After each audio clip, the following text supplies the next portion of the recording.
So welcome back to part two, everyone. What I wanted to do now is I wanted to put my focus a little bit on the Medium platform itself. It's a question I actually asked at Bram.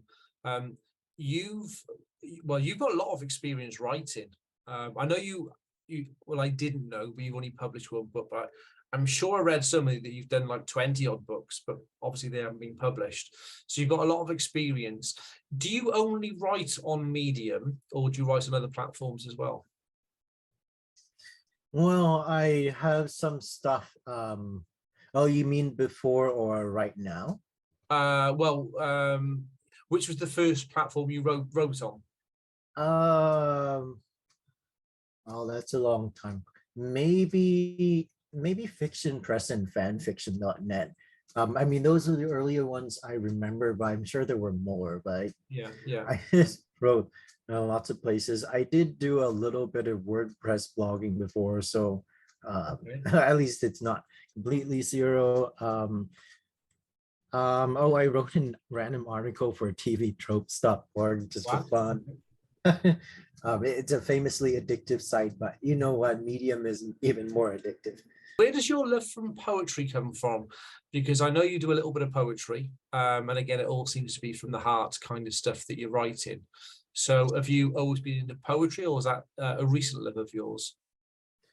I think it was kind of an ebb and flow kind of thing where I think the first time when I really got into poetry was when I was 20 or something, but I think I kind of lost interest when I took a required course from my English lit program. It's called Poetics. It's extremely hard. I mean, everyone finds it hard, but I think I felt very discouraged. I got like all these C grades for my papers.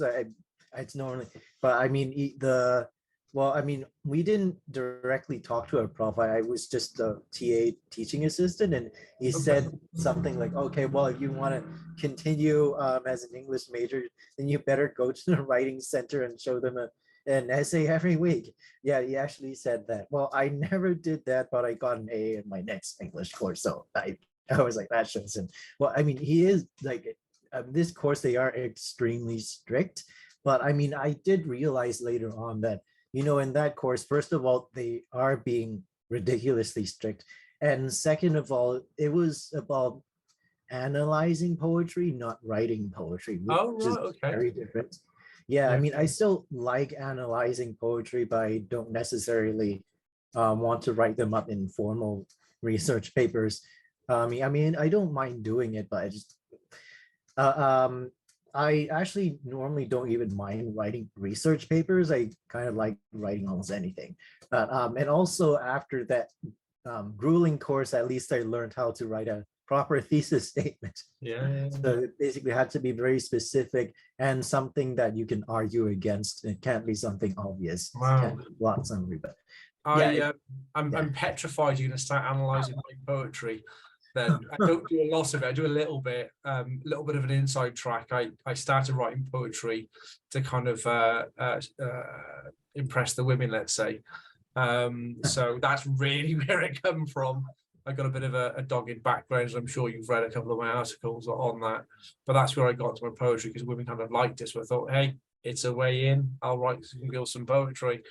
I probably shouldn't say that to my wife. I'm sure she'll watch this video as well, but yeah. You can always cut it out. Yeah, no, I probably won't. We're very open, so I probably wouldn't. But okay, no, that's interesting. I thought it was a real passion for yours, but it's interesting. Well, I'll tell you what. When I'm talking about passion, you're bilingual, aren't you? You speak different languages. What's your best spoken language? English. And what languages do you speak, I should say? Yeah, English is definitely my best spoken language, especially since I've had so next to no practice for my Chinese. I mean, I don't really talk to anyone in Chinese. I mean, I do have some Chinese speaking friends, but I just don't English. I mean, I do know some French, but I'm better at reading and writing, not so good at speaking and listening. I mean, I find listening the hardest. I mean, the only language where listening is easier than speaking for me is Cantonese. But Okay. I mean, for English, I'm all around fine since it's my best language. But Yeah. even in Mandarin, I mean, they and French, they have to be really clear in the pronunciation, no on accents or dialects. The vocab shouldn't be too hard. The context needs to be very specific. But for reading and writing, I'm much better. So how many languages can you read or write or speak? Technically is three because Cantonese kind of doesn't count because it's a dialect. Okay. Yeah, so it's three. Wow, that's amazing. My son can speak fluent Japanese. Oh, He was born and bred in Wales. Has got an absolute passion for anime. Loves reading and watching. Yeah, he's studying Japanese, and I say he's fluent. He's pretty much. I mean, sometimes he says that the way that you say things is more important of not more important than pronunciation, but the energy you put into the language, I guess. So yeah, he's pretty impressive. I mean, I'm from Wales. I can't even speak Welsh. Well, I speak a little bit, but not much. So it always interests me. You know, I'm not that well educated, but I think languages has always interested me. My godfather, or my late godfather, I should say, he was fluent in French, and he used to say to me, Rob, you know, you've got to go to the country and you've got to speak constantly, because if you don't, it can be easily forgotten. You know, so I find it interesting because I know one of the articles that I absolutely adored, the boy with the golden oh retriever. yeah, that was one of my favorite. And One of you my wrote it in another language, didn't you? I think. Didn't you write oh that in another oh language as oh well? oh, you noticed that one. Yeah, yeah. I couldn't read it, but yeah, I noticed it. So I thought, you know, it's just something that really impressed me. I thought, Oh you oh. know, because I know Medium predominantly really is an English speaking platform. I have had people contact me and say, you know, is it okay if I write in Spanish as an example? I'm not against that. But the only thing is I can't edit that. I've got no Spanish speaking editors, if you like. So I'm just very, very conscious something could be said and I'm publishing it and I don't actually know what it says, so it could be offensive. But it's interesting because I think maybe Medium being a worldwide platform that they probably should look at multiple languages. I don't know if you've got any thoughts on that. Yeah, definitely. For context, I published that in Ante Nacional. Well, it's a publication that used to be with the 1984 pubs. Well, okay, I feel like that maybe that's too much background. But anyway, there is a specific pub where you're allowed to publish in well, they say your native language, but it doesn't Okay. it literally have to be your native. I could publish in French if I wanted to. No, Yeah, my yeah. French isn't as good. They have editors, but they don't actually have an editor who's fluent in Chinese. It's just Gerald Sturgill, who's one of the editors. He just trusted me. I mean, he has Google Translate, but you know, Google Translate is limited. So he really just trusted me and published it. So yeah, I mean, it felt fun. Like I hadn't He's a strong editor, isn't he? yeah, he's He's a very also strong so editor. efficient too. He's been amazing. He's been absolutely amazing. Yeah. What let's just exclude my publications because they're obviously going to be number one and number two, but excluding mine, give a shout out to some of the publications you enjoy writing for. Oh, so many of them. I really love the LGBTQ clubs, of course. There's Prism and Pen, which is the overall LGBTQ plus pub. Allies are welcome to submit. There's Queerly Trans, only for writers who identify as queer and trans. I mean, they won't gatekeep how you define that, but as long as you identify as such. I'm also an NBS. I haven't published there yet, but it's for non-binary writers. There's a trans love and asexuality for trans folks writing about topics about sex, love, relationships from our perspective. Um, and there's and there's the Orange Journal was one of the first ones I I joined, which was about that, well, personal development, relationships. The things that are very wholesome things. I also joined the Motivate the Mind, which was a similar bent, but I think I haven't written there in a while. What else? There's Move Me Poetry, which was a specifically poetry pub that I liked. What else is there? Also a number of fiction publications. I'm an editor for the Choose Your Own Adventure collaboration. So authors write chapters and collaborate on them, and we make Choose Your Own Adventure stories. Also got into the Dystopian Project. It's for dystopian fiction. The Kraken Lore for fantasy. There's also Microcosm for shorter fiction. I haven't published there yet because my stories were too long. uh, I joined Rainbow Salad. I haven't published there yet. Yeah, what else is there? I keep thinking in terms of No, fiction. that's okay. That's okay. I mean, you've mentioned quite a lot there. And I wanted you to, or you don't have to, but I was going to ask you to shout out to a few writers in a moment. But I just remember when you mentioned about fantasy. What is your favorite book that you've read? For fantasy? I was leading that route, but it doesn't have to be. Yeah, I was thinking fantasy when I asked the question.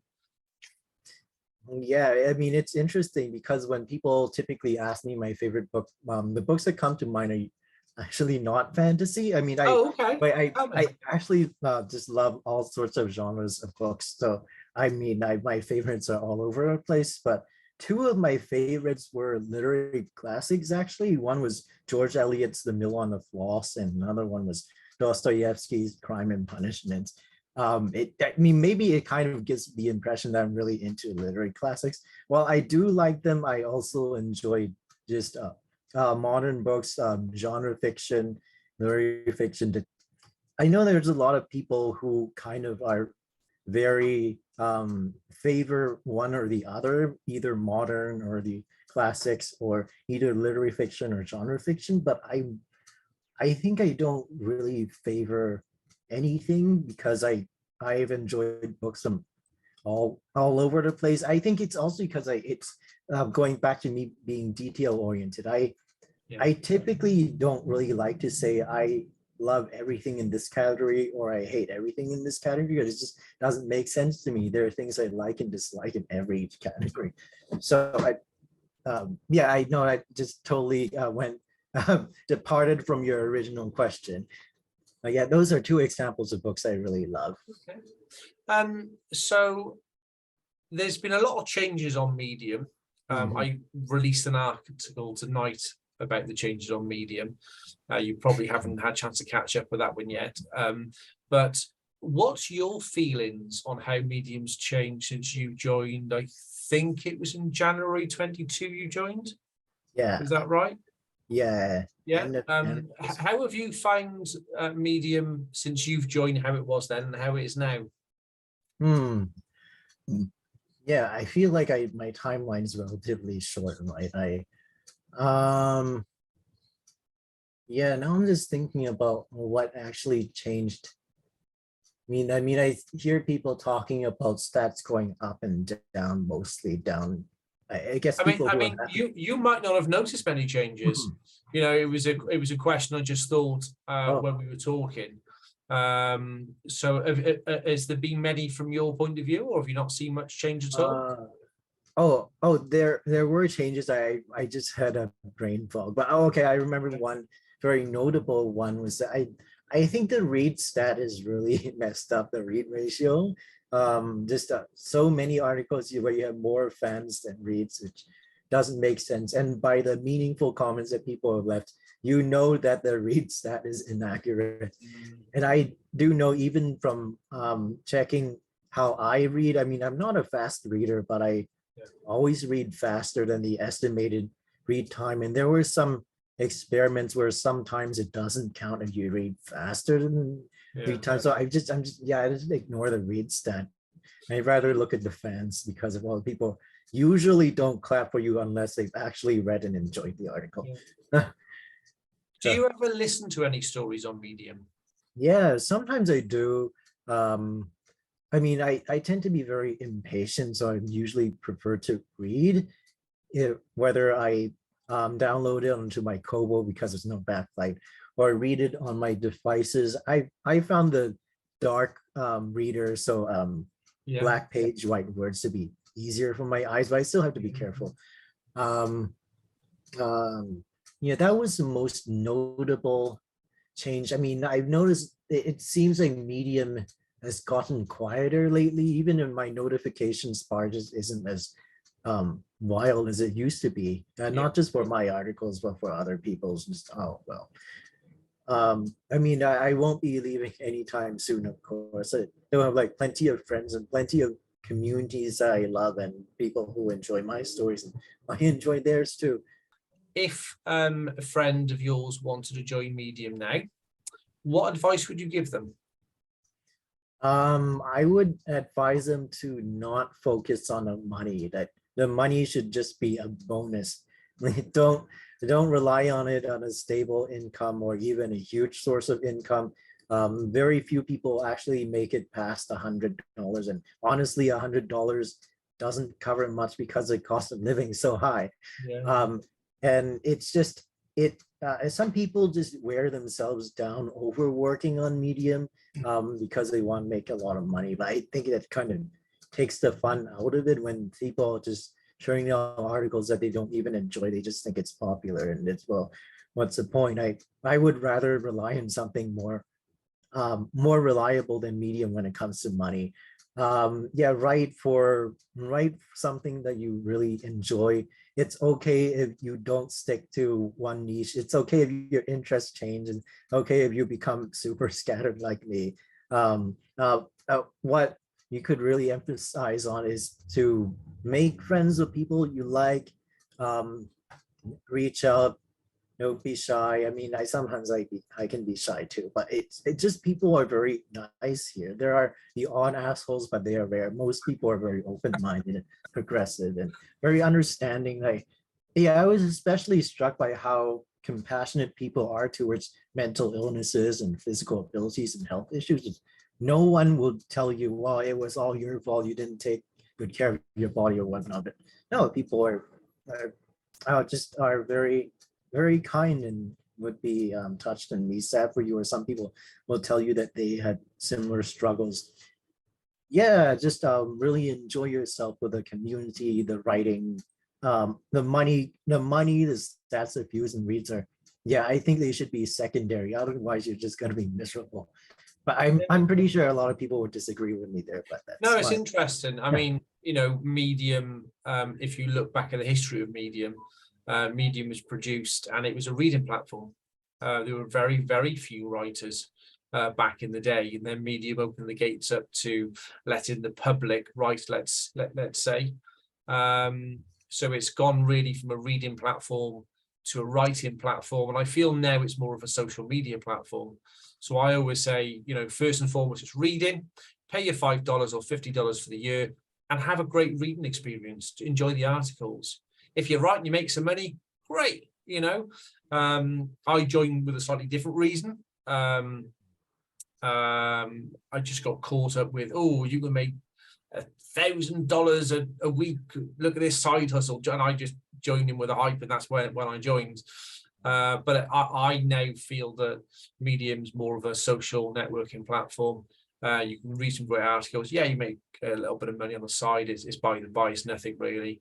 But I really enjoy the community and the articles that I read. I don't read enough. I don't have time to read enough. I've got to be really selective of what I read. But I want to read, one, for enjoyment, and two, I want to try to support people as well.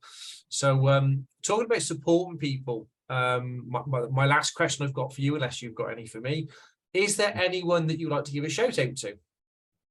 Oh, there are just too many. I know there's going to be a lot, but can you give me maybe 2 or 3? You mean like favorite writers or just people who I'm especially friends with? Oh, pardon? It's up to you. If you want to mention some of your favorite writers, that's great. I'll I'll mention some folks who are both close friends with me and also good writers I enjoy reading from. Okay. So, for example, Logan Silkwood, he's a fellow queer trans mass person. KP, the writer, well, Kai Parker, they're also a fellow queer trans mass person.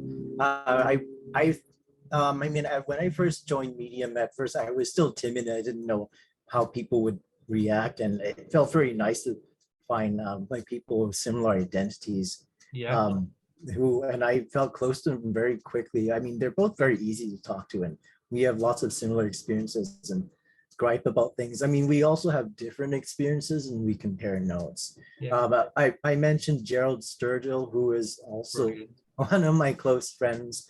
Good. Yeah, lots of people. I really was also very happy with like my fiction writing community, who've been very supportive. JF Danskin actually introduced me to them, and there are some folks such as Jonathan Sawyer, Braden Wright Stories, Jan Christoph. Well, he goes by JC now. Yeah. Rain Sanning. Yeah, I guess the list will go on. Yeah. Yeah, Shireen Bingham, I'm also pretty close to. She's a fellow poet. She's a lot more skilled than me though. It's good, like it's that we can learn from each other. Chelene Sam, I felt close to. So she's one of those people where early on I realized I really enjoyed talking to her. I just comment. I mean, partly because I like her stories, but partly because I looked forward to hearing from her. Like, oh, I want to chat with this person again. That's brilliant. That's I brilliant. think we have like a similar ethnic background. Yeah. Yeah. She's Malaysian, but I I think she's part Chinese. I haven't actually inquired into her background, but I think um that that is nice too. Yeah, I just randomly chose a few names. There are just plenty of other people I haven't mentioned that I. You are a very, very popular person, so I know that the list could go on and on and on. So now listen, thank you for mentioning those writers, and I'll try and tag them in an article that I write as well. So I'll get together with you on that afterwards, because there's some that I know and there's some that I don't. So it would be really good to check out their profiles and maybe read a couple of their stories and see what they're writing about. So that's great. No, I the same thing that that Art asked you. Oh, why did you choose to interview me? I mean, I'm really honored because I know you only have a short list. Of course, I'm curious. Okay, yeah. So for those who don't know, I've actually drawn up a list of 10 people who I'd like to interview. So you were on my original list. I wanted to interview you because I think you're incredibly interesting. I think we share some similarities. I can't say that word, because I am a person who wears my heart on my sleeve. In my personal life and growing up, I've been quite hard as a person, but honestly, the soul inside is maybe not weak, but I'm sensitive. And you come across as being a very sincere person with sensitivity, and that draws me to you, because I see elements of us together. I think we're not joined to the hip as such, but I think we got some really similar characteristics, let's say. One, because I'm drawn to you. Because I think you're a fantastic person. I think you're a fantastic writer. Two, because I want to give you exposure, because I think that your writing deserves a lot more following, to be honest with you. I know you're under 1,000 followers at the moment, and I'm astounded by that. I really would have expected to look at you and expect to see literally 10, 15,000 followers. So I want to give you some exposure. I think I think you're an incredible writer. I think you're incredible. Now, I'm saying that I I've only recently found out about the books you've written, and you started at an early age. I didn't know that initially. I only found that out over the past week and doing a little bit more research. But I think your writing's incredible. When I think back at oh gosh, what's her name? J.K. Rowling, where she wrote a lot of books, and didn't really get anything from them. And then, of course, she wrote that magical book that turned into a series of films, and she became world famous. I'm not suggesting you'll become world famous, but I just think you've got so much to tell, and you're so creative and you're so interesting that you deserve to have a bigger platform. So I felt that, yes, I wanted to have a conversation with you because I genuinely like you as a person, and I think we are very similar in some respects. I think you deserve to have a bigger audience, and I think you'll really excel when that happens. So it was a little bit selfish because I wanted to interview you, and a little bit because I think you deserve to have it. So I don't know whether that answers your question or not, but that's the reason why. Yeah, I'm very flattered. Like I mean, I think maybe one reason is because I'm just not that prolific in the first place. Like some people publish several times a week. I only publish about twice or thrice a week. Well, before it was even less than that. And I've been publishing a lot of fiction lately, and our pubs aren't even big either. And unfortunately, oh right, there's something I wanted to mention too. It's about Medium. So just before you do, there was just something else as well just popped into my mind, and it's probably something I thought about when I was bringing my list together. But the fact that I like to invest in people who invest in me, and I know that you invest some of your time into me, and I want to reciprocate that and invest some of my time into you as well. I very much appreciate you taking the time out of your day, because I'm sure you've got a busy day like everybody else, and you taking that time to read some of my articles and to make the comments that you do. So I want to invest in you as well. So I just wanted to put that in because it's something I thought about and I didn't mention. Thank you. Go on, my friend. You had another question for me. Okay. Yeah. Oh, right. I just wanted this part's not a question, it's just about Medium in general. So I was just thinking today, well, of course, I mentioned my complaint about, oh, well, why do most people prefer reading nonfiction to fiction on Medium? I wish they would be equally popular.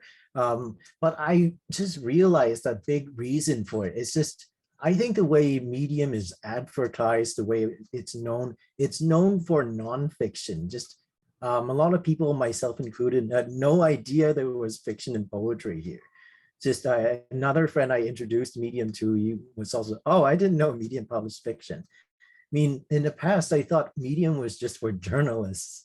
And then later on, I learned, oh, it can be for nonfiction blogging. But I was astounded when, oh, you can publish fiction and poetry and even erotica here. Just, oh, I didn't know. So I feel like if Tony, Tony's Stubblebind is listening, I think a really good way to help fiction and poetry writer is to promote Medium as not just a nonfiction platform, but a platform that also greatly welcomes fiction and poetry.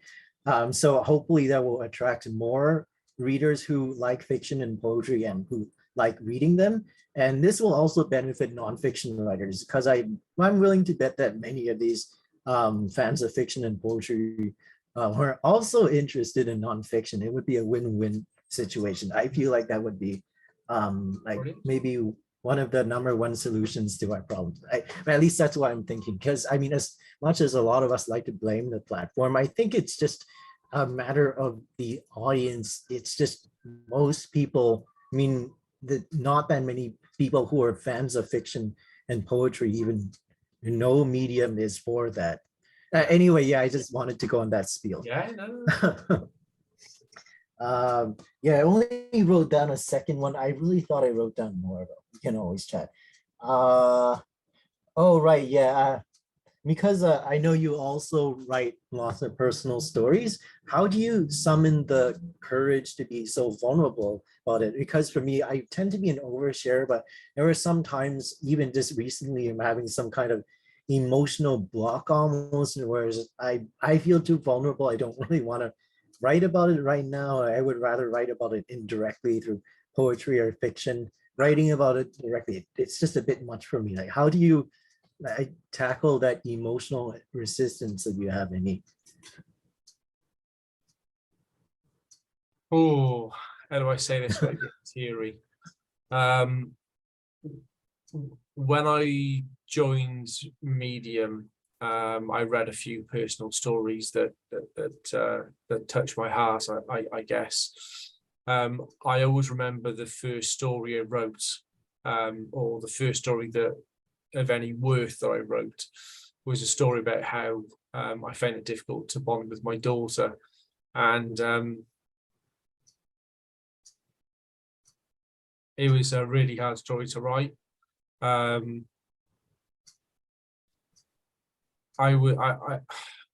was never going to publish the story.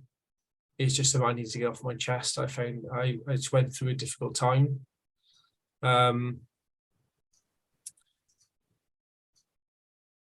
But then I don't know for what reason, but I ended up posting it. And I was a little bit worried with some of the comments that I thought I'd have.